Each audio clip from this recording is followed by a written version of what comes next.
আমার সন্তানদের এই আনন্দ দেখে আমারও ছোটবেলার কথা মনে পড়ে গেল। আমরা যখন ছোট ছিলাম তখন সব চাচাতো বোনগুলো নেমে পড়তাম, বৃষ্টিতে ভিজতাম। সেই দিনগুলো এখন স্মৃতি হয়ে গেছে। বৃষ্টি হচ্ছে, তারা আনন্দ করছে, আমার তো আর সেই সুযোগ নাই। আমাকে রান্নাঘরে চলে আসা লাগলো। আজকে দুপুরের আয়োজন ছিল পাঙ্গাস মাছ, পটল ভাজি, তারপরে ডাল ছিল, পাতলা ডাল আম দিয়ে। আমার জামাই তো পটল ভাজি আর ডাল আম দিয়ে খেয়ে নিবে, আর আমার তো ইচ্ছা করছিল পাঙ্গাস মাছ খেতে।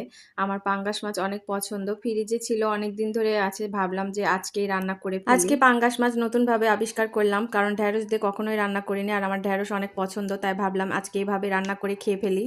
বৃষ্টির পরে যে ওয়েদারটা একদম মন শান্ত করার মতো। তারপরে আমার জামাই ফোন দিয়ে বললো একটা পার্সেল এসেছে, তাড়াতাড়ি নিচে নামো। যে দেখি পার্সেলটা অনেক ভারী, মানে অনেক কিছু অর্ডার দিয়েছিল আর কি। পার্সেলের উপরে তো আমি শুয়েই পড়লাম।